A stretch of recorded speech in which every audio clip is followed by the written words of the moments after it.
Welcome to new TV Telugu. ఇప్పుడు Telangana top 10 చూద్దాం.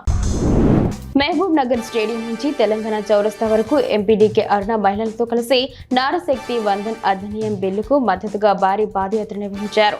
అనంతరం తెలంగాణ చౌరస్తాలో మహిళలతో కలిసి బతుకమ్మ ఆడారు. 2029 సార్వత్రిక ఎన్నికల్లో మహిళా రిజర్వేషన్ అమలు చేయాలని కేంద్రం చట్టం చేయబోతుందని పార్లమెంట్ ప్రత్యేక సమావేశంలో ప్రతి ఒక్క పార్టీ సభ్యులు పాల్గొని ఈ బిల్లుకు మద్దతుగా నిలవాలని ఆమె విజ్ఞప్తి చేశారు. నారీశక్తికి బాధ్యత ఇస్తేనే వికసిత భారత లక్ష్యం నెరవేరుతుందని, భారతదేశ పరిపాలనలో మహిళల భాగస్వామ్యం ఉండాలని పేర్కొన్నారు. తెలంగాణ విద్యుత్ ఆర్జిజన్ జేఏసీ నెల 8వ తేదీ నుంచి నిరవధిక సమ్మెలో ఉంది. 7 రోజులుగా జరుగుతున్న ఈ సమ్మె నేపథ్యంలో ఏప్రిల్ 15న ఉదయం 11 గంటలకు విధులకు హాజరు కాకపోతే టర్మినేషన్ చేస్తామని టీజీ ఎన్పీడీసీఎల్ యాజమాన్యం ఆర్టిజన్ ఉద్యోగులకు వ్యక్తిగతంగా మెమో జారీ చేసింది. తమ న్యాయమైన సమస్యలు పరిష్కరించాలని కోరుతూ ఉద్యోగులు ముందుగానే సమ్మె నోటీసు ఇచ్చారు. పెద్దశంకరంపేట మండలంలో సంక్షేమ పథకాలు పంపిణీ జరిగింది. ఎమ్మెల్యే సంజీవరెడ్డి చేతుల మీదుగా సీఎంఆర్ఎఫ్ కింద 24 మందికి 11 లక్షల రూపాయలు, కళ్యాణ లక్ష్మి కింద 93 మందికి 9,31,788 రూపాయలు విలువైన చెక్కుల్లో లబ్ధిదారులకు అందజేశారు. అర్హులైన నిరుపేద కుటుంబాలకు ప్రభుత్వ సంక్షేమ పథకాలు తోడ్పడాలని ఆయన ఆకాంక్షించారు.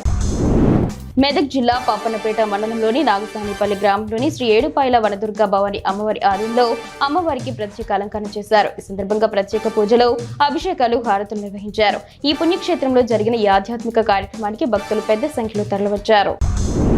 కంది ఐఐటి ప్రాంగణంలో రవాణా శాఖ ఆధ్వర్యంలో ప్రజాపాలన ప్రగతి ప్రణాళిక అరేవ్ కార్యక్రమం నిర్వహించారు. ఈ కార్యక్రమంలో మంత్రి పొన్నం ప్రభాకర్, మెదక్ ఎంపీ మాధవనేని రఘునందన్ రావు, ఎమ్మెల్సీ అంజిరెడ్డి పాల్గొన్నారు. రోడ్డు భద్రతపై అవగాహన కల్పిస్తూ ప్రమాదాల సమయంలో బాధ్యతగా వ్యవహరించి క్షతగాత్రులను కాపాడాలని ఎంపీ సూచించారు. ఈ కార్యక్రమాలు ప్రజలకు అవగాహన కల్పించి రోడ్డు ప్రమాదాలను తగ్గించే లక్ష్యంతో నిర్వహించబడ్డాయి.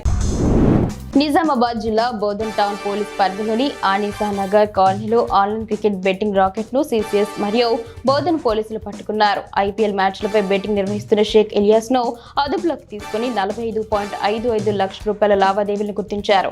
నిందితుడి నుండి 3 స్మార్ట్ ఫోన్లు, బ్యాంక్ పాస్బుక్లను స్వాధీనం చేసుకున్నారు. జునైద్ అనే ప్రధాన సూత్రధారి ప్రోద్బలంతో ఈ దందా నడుస్తున్నట్లు బోధన్ టౌన్ సీఐ వెంకటనారాయణ తెలిపారు. ఖమ్మం వ్యవసాయ మార్కెట్లో మిర్చి, పత్తి ధరలు పెరిగాయి. క్వింటా ఏసీ మిర్చి ధర 22,000 రూపాయలు, కొత్త మిర్చి ధర 21,000 రూపాయలు, పత్తి ధర 8,300 రూపాయలు పలికింది. గత సోమవారంతో పోల్చితే ఏసీ మిర్చి ధర 175 రూపాయలు, పత్తి ధర 100 రూపాయలు పెరిగింది. కొత్త మిర్చి ధర మాత్రం స్థిరంగా ఉంది. రైతులు నిబంధనలు పాటించాలని మార్కెట్ కమిటీ సూచించింది.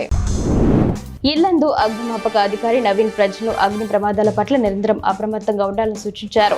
20వ తేదీ వరకు నిర్వహించనున్న అగ్నిమాపక వారోత్సవాల పోస్టర్ను ఆవిష్కరించి ఆయన మాట్లాడారు. వేసవిలోనే కాకుండా ఏడాది పొడవునా ప్రమాదాల నివారణపై పల్లెలు, పెట్రోల్ బంకులు, గ్యాస్ గోదాముల వద్ద ప్రజలకు అవగాహన కల్పిస్తున్నట్లు తెలిపారు.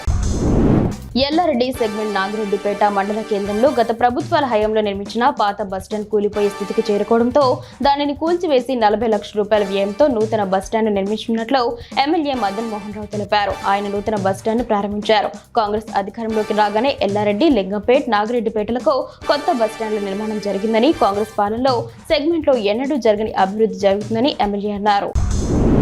సోర్ మండల కేంద్రంలో జరిగిన అరేవ్ కార్యక్రమంలో రాష్ట్ర డీజీపీ శివధర్ రెడ్డి ముఖ్య అతిథిగా పాల్గొన్నారు. రోడ్డు ప్రమాదాల నివారణ లక్ష్యంగా ఈ కార్యక్రమాన్ని రాష్ట్ర వ్యాప్తంగా నిర్వహిస్తున్నట్లు ఆయన తెలిపారు. ప్రజలు ట్రాఫిక్ నియమాలపై అవగాహన కలిగి ఉండాలని, హెల్మెట్, సీట్ బెల్ట్ తప్పనిసరిగా వాడాలని సూచించారు. ఈ కార్యక్రమంలో జిల్లా కలెక్టర్ అభిలాష అభినవ్, ఎస్పీ జానకి షర్మిల కూడా పాల్గొన్నారు.